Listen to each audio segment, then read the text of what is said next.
¿Qué tal? Buenas noches. Bienvenidos a Espiral.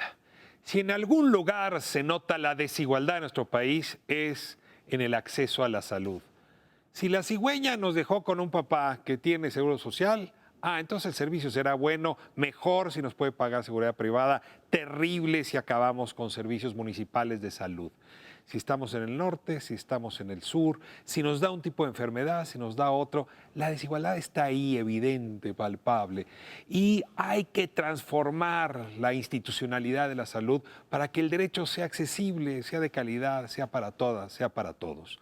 Hoy se está discutiendo la creación del nuevo Instituto Nacional de Salud, que sería la propuesta de la Cuarta Transformación del gobierno de López Obrador a este desastre de fragmentación. Hoy hablaremos con expertas, con expertos que nos ayudan a entender el problema y también nos permiten calibrar qué también viene la propuesta del gobierno. Instituto Nacional de Salud para el Bienestar. Ese es el tema de esta noche. Comenzamos.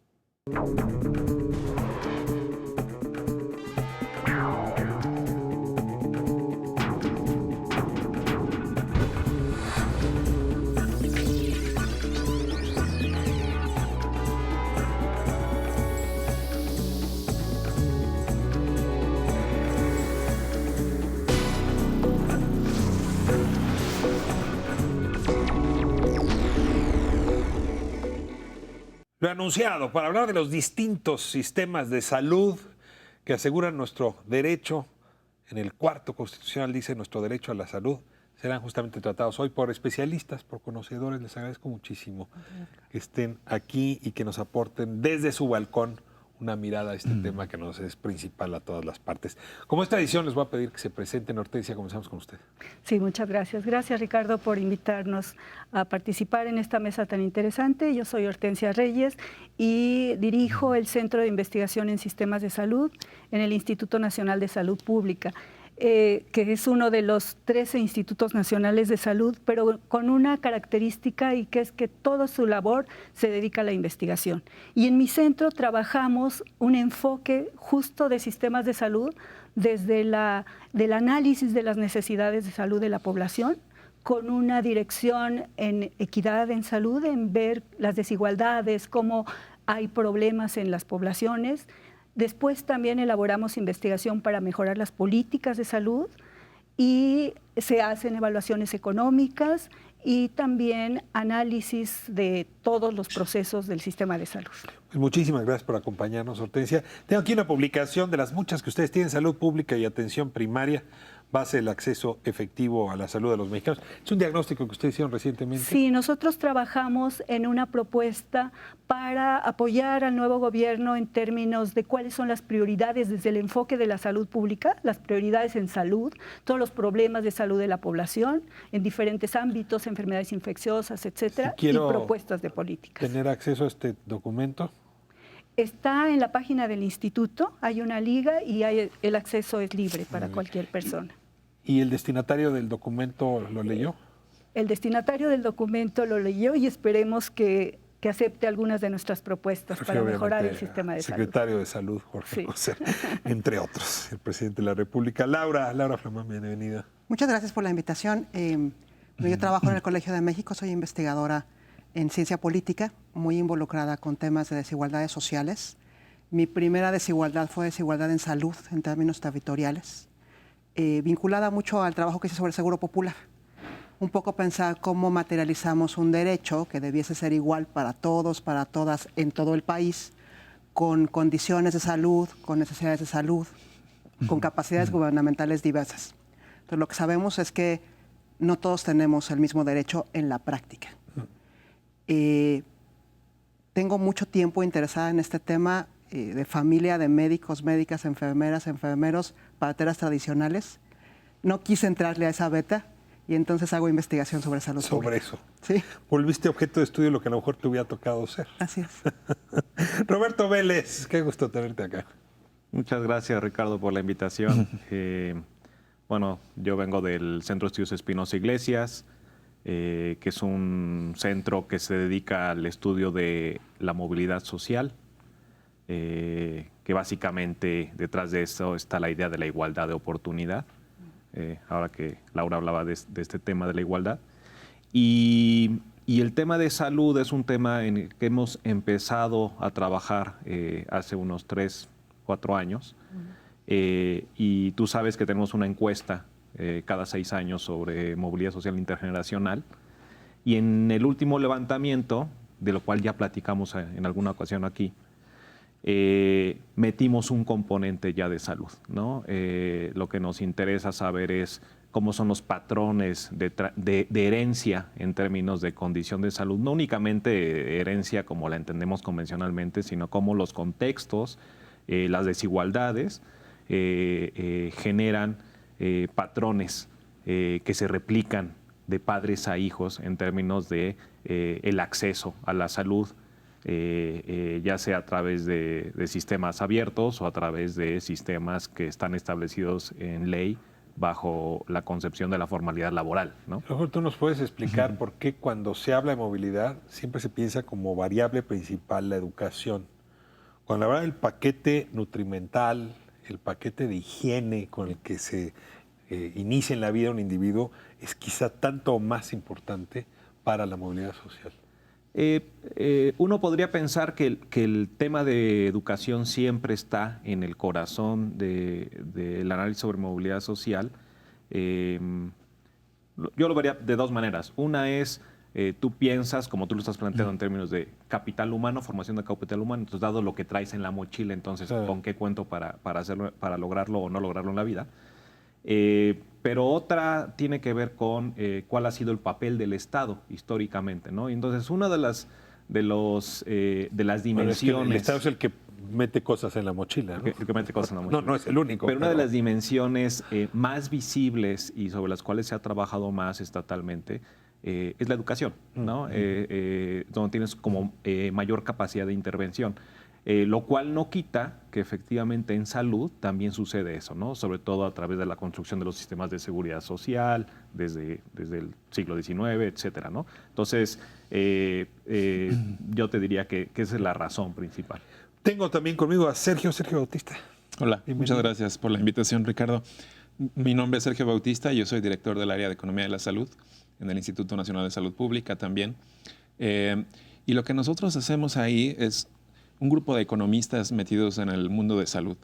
Yo soy economista, no soy médico, y llevo casi 20 años estudiando temas de salud con un grupo en el instituto donde abordamos temas muy diversos, siempre con la perspectiva de economistas, desde las decisiones de los hogares para adoptar comportamientos relacionados con la salud, las decisiones de los hogares, que es algo que creo que vamos a hablar hoy, de usar o no servicios de salud y dónde.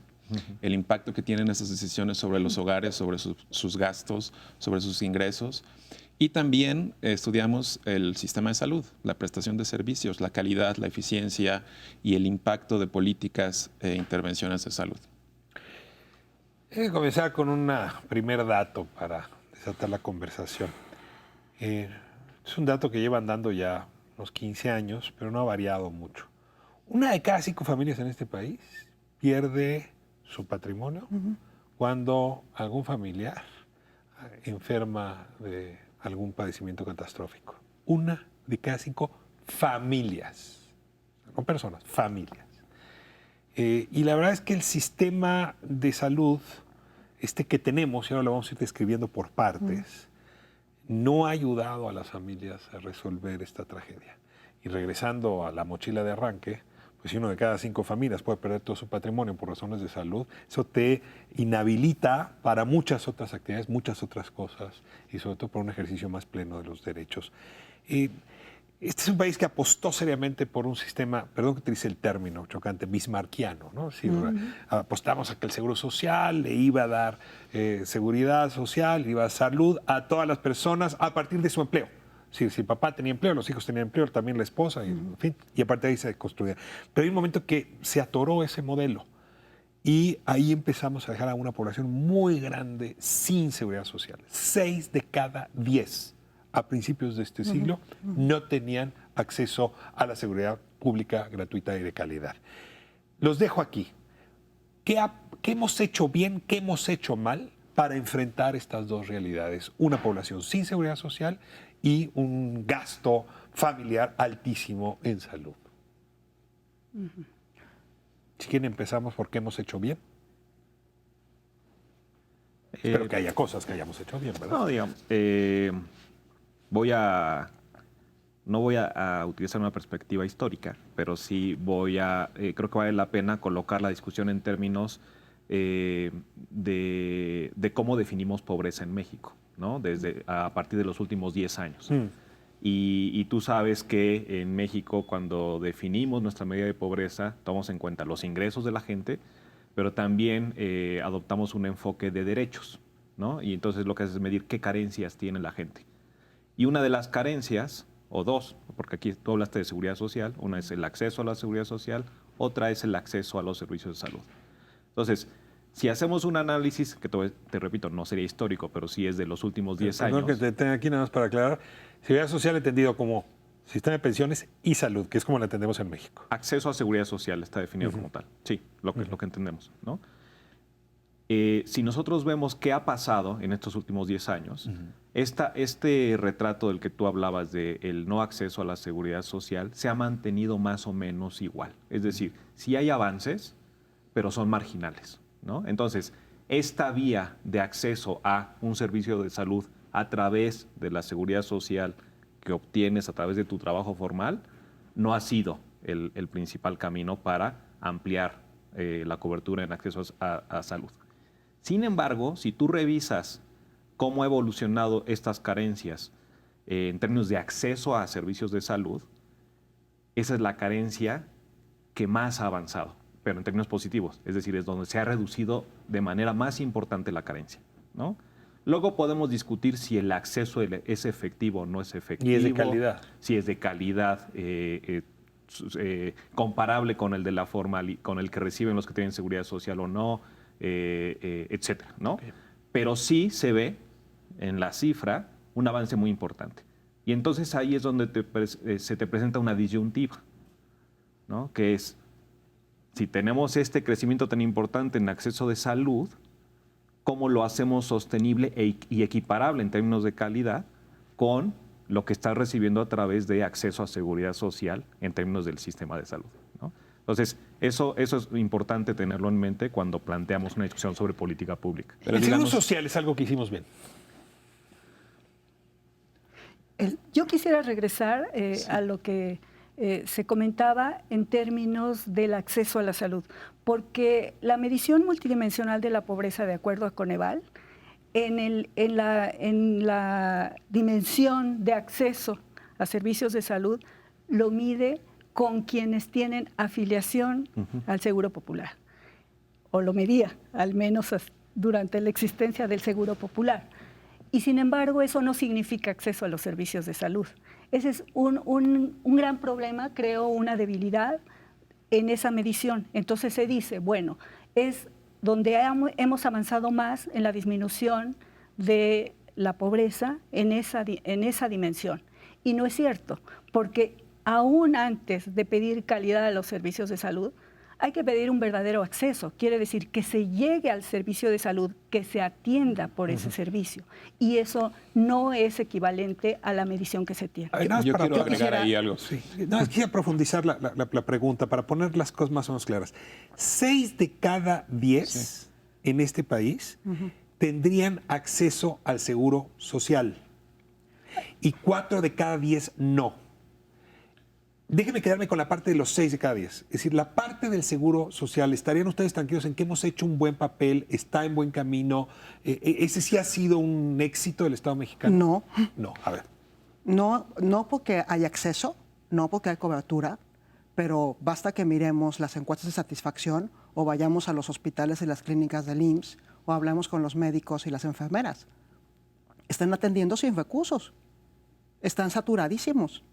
Hay médicos en terapia intensiva de oncología en el siglo XXI, atendiendo 12 o 15 pacientes, cuando la recomendación internacional es 2 o 3. Entonces, hay acceso, pero la calidad del seguro social no es satisfactoria. De los otros sistemas, IMSS, ISFAM, ¿no? Me voy a regresar un momentito, si me permites, solo para decir lo que a mí me parece gravísimo Ya sé que tenemos que hablar de lo positivo, pero yo la Sí, no, verdad... es por orden, ¿no? Podemos es que tenemos la tendencia luego a decir lo negativo, entonces ya uno pierde perspectiva. No, pero yo creo que hay una cosa importante, ¿no? Vamos a imaginarnos. De manera más o menos accidental, una niña nace en una familia que tiene IMSS, o que tiene ISSSTE, o que tiene seguro de gastos médicos mayores, o que no tiene seguridad social. Y ahora a lo mejor tiene seguro popular. Eso es azaroso en realidad. Sí. Lo mismo el hecho de si nace en Nuevo León, o en Colima, o en Oaxaca. Vamos a imaginarnos que esta niñita, vamos a decir que tiene 8 años, se cae de un juego, o se tropieza, y se fractura el brazo un domingo en la noche. Si tiene la fortuna de tener seguro de gastos médicos mayores, su mamá, su papá la van a llevar a un hospital privado, va a tener un ortopedista pediátrico, va a tener un anestesiólogo que la van a intervenir. A lo mejor no es una fractura expuesta, pero una fractura que requiere una intervención de más a fondo. Y vamos a gastar 50,000 pesos en atender eso. Vamos a hospitalizar a la niñita, va a estar 24 horas en el hospital para que el seguro entre de inmediato. Si esa niñita vive en Guerrero o en Oaxaca, se cae, probablemente su mamá o su papá van a tener que ir caminando varios kilómetros a un centro de salud donde ojalá haya alguien, porque ahora tenemos muchos problemas de los residentes y quienes están haciendo servicio social de medicina que no quieren ir a algunas comunidades por razones de seguridad. Ojalá haya alguien. Muy probablemente va a llegar al hospital de atención primaria o al hospital de segundo nivel, quizás al de alta especialidad. Muy probablemente va a perder cierta movilidad de su brazo. Y es azaroso que cayó en un lugar o en otro. La cigüeña la puso en un lugar o en el otro. Pero Ricardo, Porque había pedido la palabra. Adelante, Sergio. Era sobre el tema anterior. Sobre el IMSS yo quiero agregar un tema. Desde el punto de vista del sistema, digamos, yo pienso que sí, obviamente la población que es beneficiaria de IMSS tiene mayor acceso y mejor acceso que la población que no, que está fuera, digamos, que no tiene relativo, ¿no? este seguro. Y, digamos, aunque sí hay muchos problemas de saturación, de calidad, etcétera, desde el punto de vista del sistema, el IMSS tiene un problema que tiene que ver con la sostenibilidad económica de ese modelo.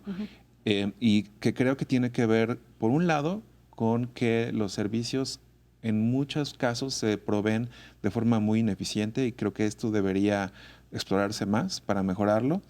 Y después el modelo financiero del IMSS pues no es frágil, digamos, no es que está garantizado que esto se va a poder sostener o que va a poder ampliar de manera importante. Si quieres regreso después al tema de los hacer otros. como primer alto, el IMSS es lo mejor que hicimos, pero deja mucho todavía, o tiene una deuda grande en materia de sustentabilidad y en materia de calidad de servicios. Ahora, solamente le da acceso pues, a quien tiene un empleo formal, lo cual deja a una enorme cantidad de población fuera. Sí. Esa población fuera la empezó a cubrir a partir de la reforma que se hizo en época de Vicente Fox, el Seguro Popular, que es por donde empezaron ustedes. Se aventaron como 3 capítulos a la serie. Ese sistema, que es el Seguro Popular, es el que le da acceso. Y decían ustedes, acceso sí, calidad quién sabe y dónde estamos. Ahora sí. Bueno, registro sí. Registro sí. Acceso luego vemos y calidad también. Okay. Entonces, ahora regreso a esta parte que los tiene... Y ahí tengo un poco frenados porque quería hablar ahora del otro 40%, del Seguro Popular. Exacto. Y ahí sí yo quiero agregar, un poco retomando lo que ya dijeron. El tema es que aún las personas que tienen, digamos, están aseguradas, ¿no? Tienen seguro popular formalmente, tienen ese beneficio. Esto no se traduce en uso de servicios o en accesibilidad. Entonces, nosotros estamos analizando datos de la ENSANUD 2018, la más reciente, sobre este tema de uso de servicios. Y lo que estamos encontrando es que si tú haces una cadenita de las personas que se enferman, cuántas solicitan atención, en dónde la solicitan y dónde la reciben, llegamos a la conclusión de que de todas las personas que tienen un problema de salud digamos, en las poblaciones más pobres en México, solamente una tercera parte resuelve su problema de salud en un servicio público. Una cantidad parecida lo resuelve en farmacias, en consultorios El adyacentes a sistema farmacias, alternativo a las que farmacias. es este sistema alternativo. Y cuando tú analizas esto, lo confrontas con datos de gasto de bolsillo en salud, se ve muy claramente, ¿no? Hemos mejorado el acceso a los servicios, pero aumentando el gasto de bolsillo a un ritmo parejo al gasto público, ¿no? Ok.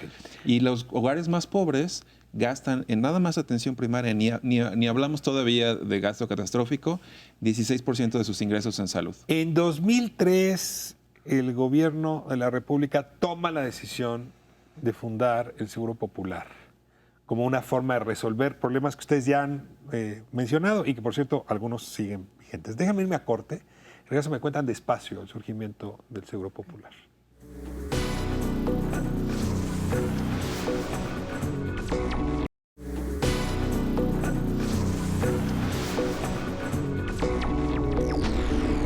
Bueno, estamos de vuelta en Espiral, hablando de la salud y lo decía muy bien Laura Flamán, en nuestro país, dependiendo en qué región naces, en qué sistema de salud estás afiliado, que nada de eso lo decides tú, ¿no? Te toca pues ejercer en plenitud tu derecho a la seguridad o ejercer de lleno todos los defectos de la enfermedad y de las malas condiciones de atención médica. En realidad es el azar el que sigue determinando. Cerramos con el argumento de, bueno, el Seguro Social ha sido un gran invento, pero tiene defectos que tienen que ser atendidos por sus propios méritos. Fíjate, Ricardo, que yo quisiera cerrar con recordando que el Seguro Social no es solamente la atención médica. El Seguro Social, y eso es algo que hemos hecho bien, respondiendo a tu pregunta, el Seguro Social tiene también prestaciones, además de las pensiones, que son prestaciones económicas, todas las incapacidades, etcétera, las prestaciones sociales, que son importantes y son de los elementos fundamentales en la seguridad social, es decir, guarderías, por ejemplo, que ha sido muy importante para las madres trabajadoras desde siempre, y prestaciones también en términos de centros de seguridad social para adultos mayores, etcétera. Entonces, creo que es justo tener ese panorama más completo de lo que es la seguridad social, independientemente de todos sus defectos por la saturación de los servicios, por la falta de recursos, etcétera. Hemos hecho bien también la parte de los institutos, de los grandes institutos, ¿no? A Sí. ver, digo, si uno dice Sí. cancerología, ¿no? Es un gran instituto, ¿no? No hay duda de que ahí también hay una tarea admirable. Vacunación, ¿no? Históricamente la campaña de vacunación universal ha sido muy exitosa en México y ejemplo para otros países incluso. ¿Salud sexual? No. No. No. Muy bien, Seguro Popular, 2003. El entonces secretario Frank hace una reforma mayor, donde se inventa un sistema para los que no reciben servicios porque no están en la economía formal. Y eso se llama Seguro Popular. Yo aquí hago la primera pregunta. A ver si ustedes me pueden responder. Tengo muchas explicaciones sobre la época. ¿Por qué no lo que se hizo fue transformar el Seguro Social y hacer un gran sistema de salud como a la inglesa, que se hiciera cargo de todos? Y entonces seguimos fragmentando. Ahora, a un sistema que ya se juntaba con otros, se le suma otra, que es el Seguro Popular. ¿Alguien tiene clara esta parte de la historia para seguir a lo que sigue? Yo lo voy a dejar en manos de mis compañeros, pero lo primero que te diría es que no es que sea un sistema más como los otros sistemas, es un seguro. Un esquema de financiamiento, ¿no? No es que tenga su infraestructura propia, etcétera, sino tú esos servicios los vas montando sobre lo ya existente en términos estatales, etcétera, ¿no? Entonces, esa es una primera aclaración que hay que hacer. O sea, no es un sistema como el IMSS. No. No. Es solamente un seguro, es un esquema de financiamiento para garantizar acceso a ciertos servicios que se proveen desde los servicios estatales, los servicios de salud estatales, ¿no? Que eso ya eran, digamos, una infraestructura que estaba ahí. A ver, me complica un poco. A ver, es un seguro porque en efecto el usuario está asegurado de tener esos servicios, pero de los fondos del Seguro Popular se construyeron hospitales, se construyeron clínicas. Entonces, sí hay dinero de ese fideicomiso para que los estados crezcan su infraestructura. Entonces, eso es más un sistema que un seguro. O sea, yo no veo un seguro construyendo hospitales. Perdón que se los diga así, son dos cosas distintas. Es que hubo una diferencia importante entre cómo se diseñó Seguro Popular y cómo se implementó. Me voy a regresar un momentito.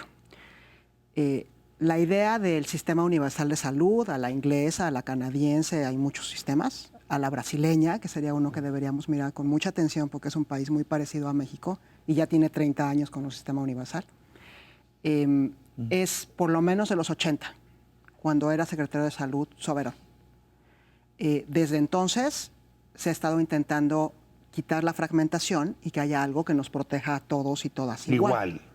Eso sería, en mi opinión, lo mejor para abatir desigualdades entre subsistemas y un poco las territoriales.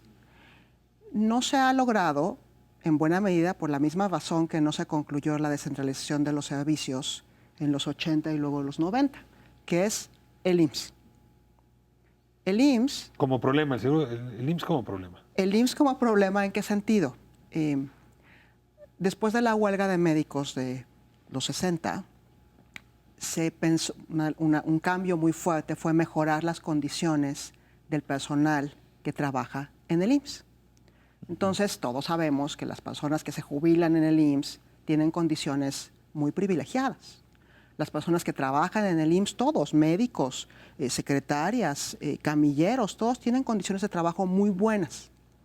Entonces, pensar en cómo logramos que los otros subsistemas tengan condiciones laborales similares a esos trabajadores es muy complicado. A ver, quieres igualar el servicio, pero no quieres igualar los salarios ni a lo mejor quisieras, pero no nos alcanzan los fondos. Lo quieres hacer factible. O sea, ¿cómo le hago, dada la escasez a la que nos estamos enfrentando en términos de recursos? Sí. No nos alcanza y entonces tengo que encontrar... Perdón que los detenga ahí. Estamos hablando de los años en que el petróleo trae estupendo precio. No, yo veo la derrama petrolera en los años 2000 a 2006. Fue bestial. Es decir, el escultor Sebastián se hizo millonario. En cada esquina había una escultura derivada del petróleo. No teníamos realmente dinero para generar un esquema médico de enfermeras, de clínicas, más o menos a la altura. ¿No fue un pretexto de Hacienda? Bueno, yo no sé si fue, no conozco, no estuve involucrado, digamos, ahí, ¿no? Yo creo que sí la visión era avanzar hacia allá en pasos. Lo que sí creo es que el obstáculo principal no necesariamente era el dinero. Es que hay todo un tema, digamos, de reglas, de leyes, de sistemas burocráticos muy complejos, que además tienen cada uno sus propias resistencias al cambio, ¿no? Entonces, yo me imagino que una forma de pensarlo en ese momento fue cuál sería el próximo paso que podemos dar y después vamos avanzando. A ver, el próximo paso pudo haber sido crear un IMSS-BIS, ¿no? Con precios, salarios distintos, pero que fuera para esos otros y que no ofreciera servicio en función de tener una plaza laboral. ¿Por qué no hacer un IMSS-BIS en lugar de un seguro? El gran problema es que el Seguro Social tiene un financiamiento tripartita. Entonces, gran parte del financiamiento proviene de las cuotas obrero-patronales, de tal manera que eso implicaba un problema para financiar, para ampliar la seguridad social a los no asalariados. Ahí, y era alrededor del 30%. Y después hay hasta la fecha otra parte que se aporta por el gobierno federal. A ver, entonces te sigo hasta ahí, pero entonces haces otra institución financiada con impuestos generales para darle servicio al restante 40%, que es más o menos el dinero que hoy financia el Seguro Popular. A ver, me regreso. Estaba diciendo que había un problema entre el diseño y la implementación y ya no concluí eso. El asunto es que originalmente era un seguro que cada quien iba a tener, el Popular, y que ibas a poder usar diferentes tipos de servicios. Esa era la idea original. Yo iba a poder ir a la farmacia, al consultorio adyacente de la farmacia, o al IMSS, o al ISSSTE, o a los servicios estatales de salud que operan los gobiernos estatales. No los particulares. Yo iba a poder escoger a dónde ir con mi seguro.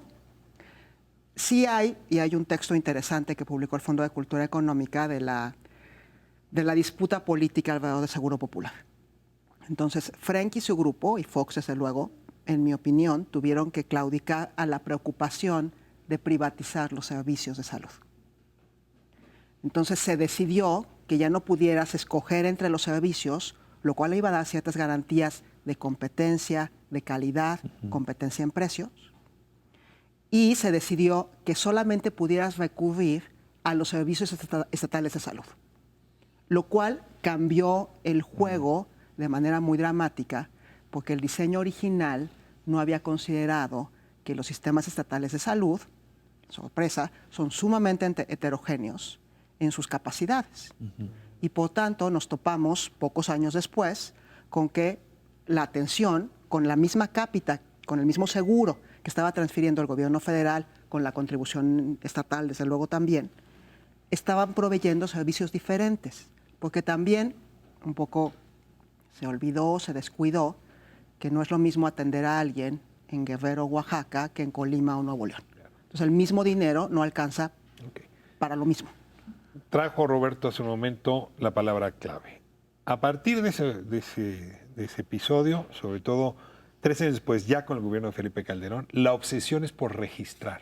Es decir, por tener el mayor número de registros, porque además si estás registrado en temas de medición de pobreza, se cambia dramáticamente el indicador. Por ejemplo, en el caso de las mujeres, que había una gran desigualdad social, con el seguro con este registro, a las mujeres ya estaban equiparadas en términos sociales.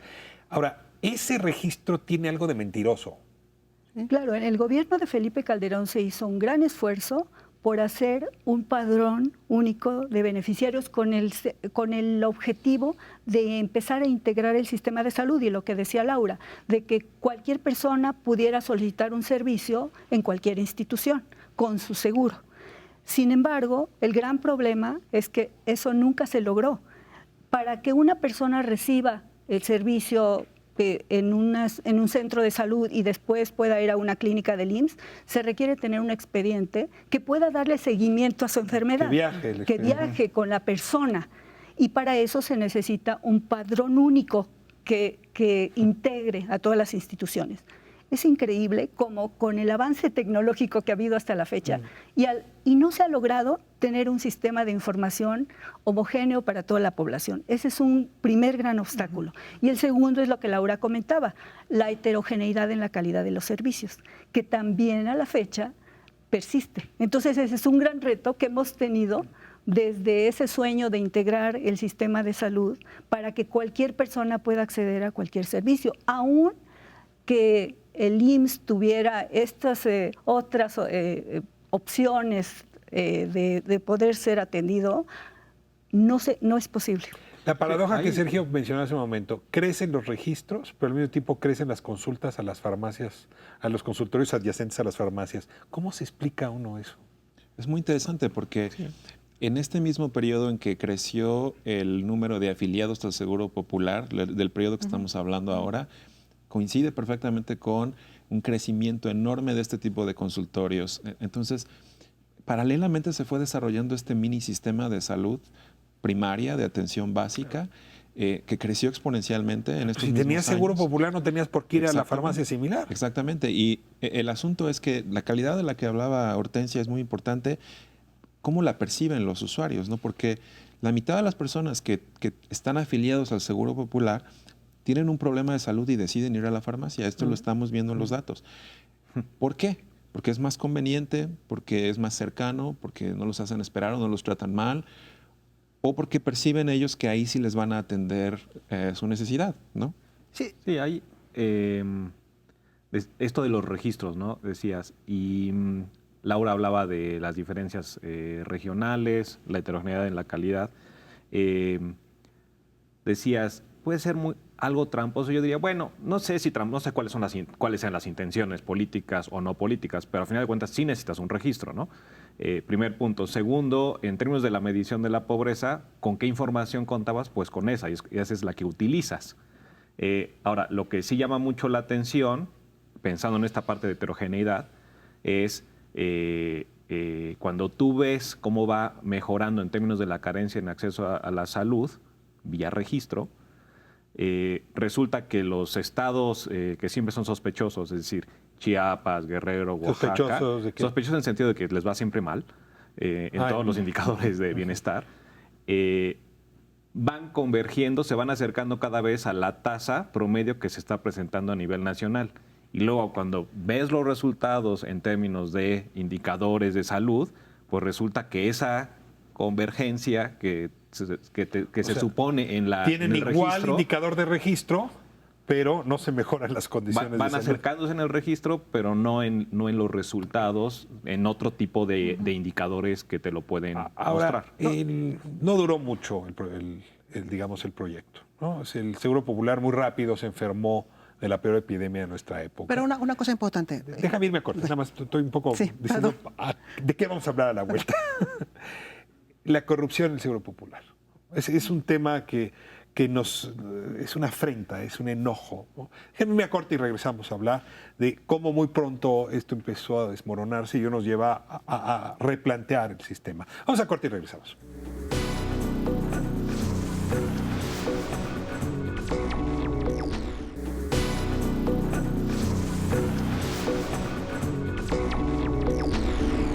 De vuelta en Espiral, estamos hablando de la política de salud y sobre todo de estos sistemas fragmentados que hacen que nuestros derechos sean muy diferentes, casi por una definición del azar. Te interrumpí, Laura, antes de concluir. Creo que es algo muy importante en cuanto a la distribución de los recursos de salud para personas que no tienen seguridad social entre los estados. Antes del Seguro Popular, gruesamente el indicador que se usaba era el presupuesto histórico, muy vinculado a infraestructura. Estado donde había más hospitales, más centros de salud, más recursos. Gran ventaja de Seguro Popular, con todos los problemas que vamos a hablar ahora, es que después del registro de levantar quién no tiene seguridad social en cada estado, se transfiere una cápita, un dinero por persona, según cuántos tienes sin seguridad social. A mayor número de registros te mando más dinero. Así es. Ese es un gran cambio. Claro. En educación nos gustaría que también pasara un poco eso, ¿no? Muy bien. Entonces, esa es una gran reforma. Entonces había un incentivo para construir clínicas. Antes. Ahora hay un incentivo para registrar. Muy bien. Con todo, yo sé que es anecdótico, pero yo he sido de las víctimas que ha visitado hospitales que son literalmente una fachada del viejo oeste. Palucan de la Granja, Puebla. ¿No? Entra uno y es un hospital extraordinario, limpio, precioso. No tiene equipo y no tiene personal. Y esto se repite una y otra vez. Dinero que se sacó pues para beneficiar a los constructores, supongo, porque si no tienes todo lo que lleva un hospital, pues lo único que tienes son muros. Y luego tienes escándalos de compra de medicamentos falsos, ¿no? Sigue ese asunto andando, de utilización de esos recursos para levantar padrones que no se levantaron, verificaciones que no se verificaron. Es decir, sí vemos que hubo con esos recursos una malversación gorda, gruesa, que hoy hace que el Seguro Popular pues tenga todavía menos legitimidad de la que tenía cuando no daba buen servicio. ¿Cómo leen ustedes esta discusión de la corrupción en el Seguro Popular? Bueno, la corrupción es conocida desde hace tanto tiempo y el Seguro Popular, desgraciadamente, como dices, fue víctima de ese mismo problema. El Seguro Popular, como esquema de financiamiento, ha tenido unos resultados excelentes, sobre todo en lo que tú mencionabas, los grandes institutos nacionales de salud, que son los que han evitado estos gastos catastróficos que han empobrecido a 1 de cada 5 personas antes del Seguro Popular. Eso se ha reducido gracias a que pueden asistir las personas que tienen un cáncer, que tienen una enfermedad crónica, las personas que requieren diálisis para una enfermedad renal, que son carísimos. Solamente con el Seguro Popular han podido recibir la atención. ¿Y cuál es la forma en la que el Seguro Popular como esquema de financiamiento ha funcionado? Se reembolsa al hospital el costo de ese tratamiento, de tal manera que con eso el hospital puede estar bien equipado y puede seguir dando servicios. Entonces, los servicios lo dan los hospitales, el sistema de salud, gracias a este dinero que entra del Seguro Popular. Eso en los grandes institutos. No funciona. El gran problema fue en los estados, porque la transferencia se hacía al Estado, inicialmente llegaba al área de finanzas del Estado, no al área de salud, y entonces ahí había mucha facilidad para que se desviara de acuerdo a los Intereses políticos o por personales supuesto, del gobernador. o personales de decisión del gobernador, por ejemplo, en turno. Y yo pienso que ahí hay una distinción que es muy importante que entendamos, que estos dos, digamos, elementos del Seguro Popular, uno que es el Fondo de Gastos Catastróficos, que está destinado a financiar este tipo de enfermedades, cáncer, VIH, hepatitis, las que son potencialmente, pues son muy costosas, ¿no? Y catastróficas potencialmente. Este es un elemento y yo creo que sí hay suficiente evidencia para decir que esto ha funcionado bastante bien. Pero después está la otra parte, que es la atención a servicios básicos primarios, ¿no? Que es la que se financia Los primeros niveles. a los primeros niveles. Ahí es donde yo diría, sí hay mucha afiliación, pero no creo que se haya resuelto el problema de acceso a servicios. El generalista que te atiende justamente en la farmacia. Exacto. O sea, ese nivel no está resuelto. A ver, se nos va el... Un efecto de o sea, más que un efecto automático de la corrupción cuando es tan visible, pues es que cuando llega una propuesta alternativa, esa propuesta alternativa, en un principio, pues lo que plantea es terminar con lo que con donde está la Hacia allá corrupción. voy. A ver, ¿no? tienes un problema de fragmentación, de ejercicio de derechos asimétrico, heterogéneo, sistemas que funcionan, que no funcionan, otros que funcionan muy mal, y la decisión de este gobierno es, a ver, el problema está en este engendro llamado Seguro Popular, va a la basura, vamos a crear el nuevo Instituto Nacional de Salud, y vamos a modificar todo, desde cómo se asigna el recurso, entonces se está revisando la fórmula, ¿no? A ver si se asigna como se asignaba o no, de hecho hay un temor de que la fórmula no regrese, ¿no? Se está pensando centralizar, es decir, quitar a los estados para que no estén ahí metidos, ¿no? Y se está pensando, en efecto, encontrar sistemas que permitan embonar con los otros, es decir, que pueda ser intercambiable, digamos, la seguridad. Yo oigo mucha preocupación de los exsecretarios, de los especialistas. ¿Qué es lo que les trae tan nerviosos de esta transición? ¿Qué riesgos corremos en este cambio que implicaría el Instituto Nacional de Salud en sustitución del Seguro Popular? Mira, yo quiero tomar una cita del subsecretario Hugo López-Gatell de la semana pasada en la Cámara de Diputados, cuando preguntaron justamente esto. ¿Por qué desaparecer el Seguro Popular? ¿Qué es lo que está pasando con el nuevo gobierno? Y lo que él contestó, y a mí me parece sumamente inteligente, fue: no caigamos en un falso dilema, porque no se trata del Seguro Popular contra lo que se va a hacer ahora. El Seguro Popular como esquema de financiamiento no tiene por qué desaparecer o porque se le quita el nombre de Seguro Popular. El financiamiento está y va a seguir existiendo. Lo que hace falta es alinearlo con la provisión de los servicios. Entonces hace falta un paso. No es que se esté en contra del Seguro Popular, sino continuemos el esquema de financiamiento, pero ahora respondamos al reto que el Seguro Popular no pudo vencer, que es este asunto. Que se asignen los recursos adecuadamente, que se alinee la calidad de los servicios, que se den servicios adecuadamente también. Aquí puede haber una dificultad para esta propuesta actual de centralizar en el Instituto Nacional de Salud para el Bienestar, que es el que va a tomar esta función.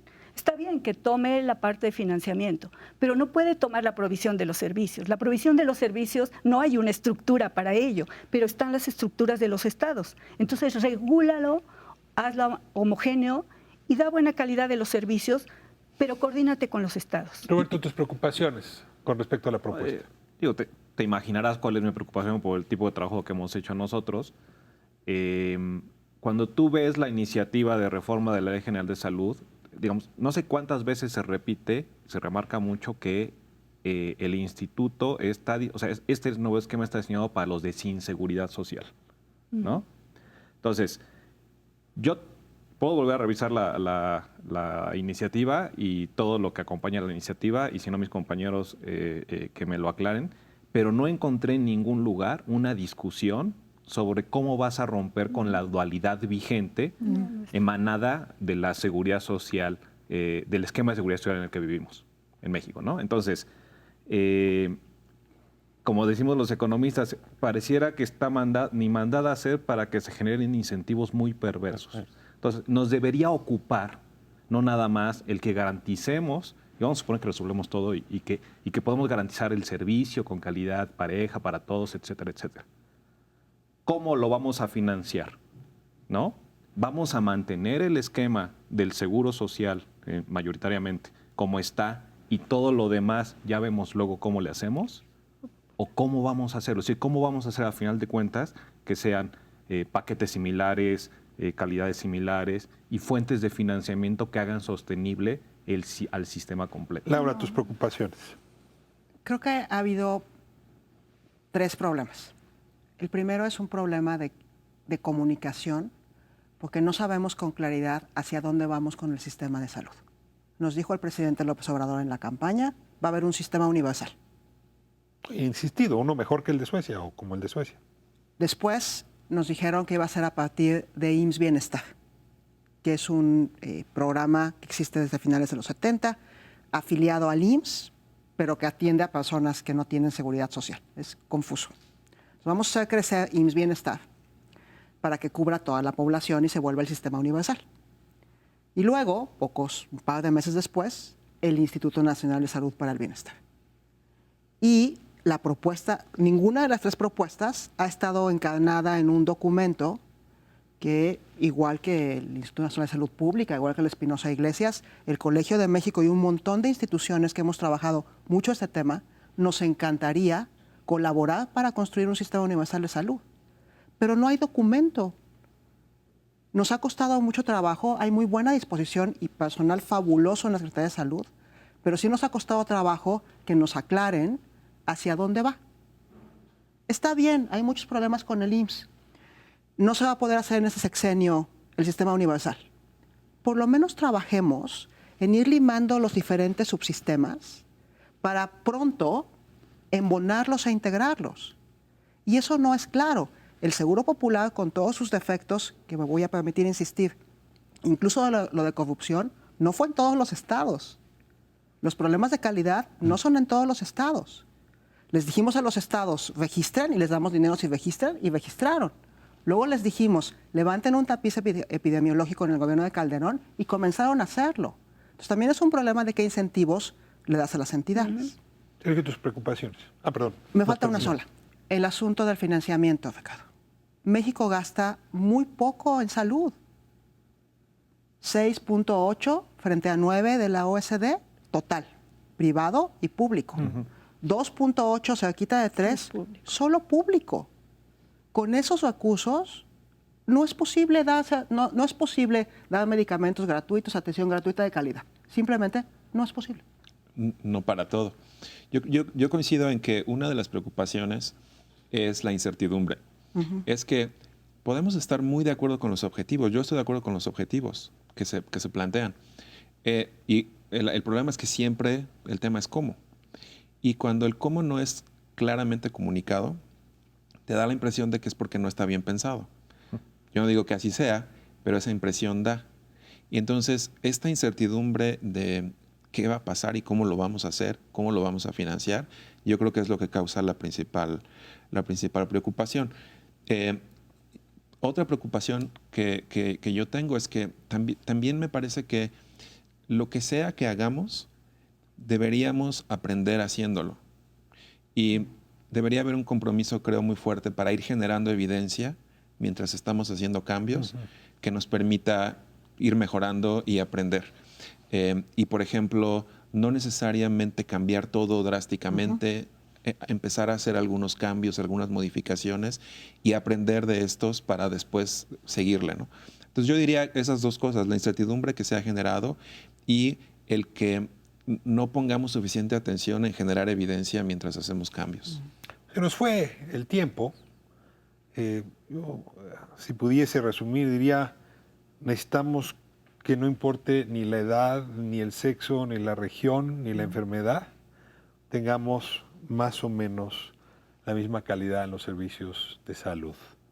Necesitamos que nuestro patrimonio no sufra un quebranto por una enfermedad. Necesitamos terminar con la fragmentación de la oferta, necesitamos integrar los sistemas, necesitamos invertir con impuestos generales para que esto no dependa ya solamente si uno tiene trabajo o no, sobre todo con tanta informalidad que no se va a resolver, porque la economía no va a permitir que eso se resuelva. Pero según entiendo, sobre todo se necesita mucho diálogo y están preocupados porque el diálogo en esta materia no se ha dado. Yo tengo una mejorar. enorme preocupación. 30 segundos cada quien sobre el tema del diálogo. ¿Qué le pedirían a legisladores, al Ejecutivo para mejorar la calidad de diálogo? Mi principal preocupación en este momento es la iniciativa de reforma de la Ley General de Salud. ¿No te gusta cómo está? Tiene buenas intenciones, pero le falta muchísima claridad. tiene algunos aspectos que es peligroso que se apruebe de esa manera, como el aspecto de los medicamentos, por ejemplo, como el aspecto de cómo van a funcionar los servicios en coordinación con los estados, el enfoque de centralización, tiene que trabajarse más. Yo pienso que esa iniciativa debe de ser motivo de foros de consulta, todavía. No debe aprobarse. 30 segundos. El diálogo es clave, pero es muy importante el tipo de señales que te manda el gobierno. Es decir, yo esperaría una señal donde el gobierno diga, no por la prisa, entonces voy a hacer cualquier cosa.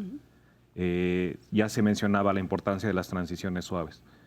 Si no se manda esa señal, entonces por más que nos expliquen las cosas, no nos vamos a sentir con la certidumbre para construir algo 30 segundos, Sergio. Sí, yo he escuchado con preocupación que hay una especie de discurso en algunos sectores del gobierno por descalificar expertos académicos. Eso me preocupa mucho. En lo personal, en el instituto y en mi grupo hemos tenido muy buen diálogo con la Secretaría de Salud y la verdad es que eso ha sido excelente y sí quiero decirlo. Pero creo que este tipo de lenguaje divisivo y no incluyente, no muy positivo, no ayuda al diálogo. Creo que eso habría que cambiarlo. Ahora 30 segundos nos vamos. Formar grupos de usuarios y especialistas, ellas y ellos, para discutir los temas de la reforma del sistema.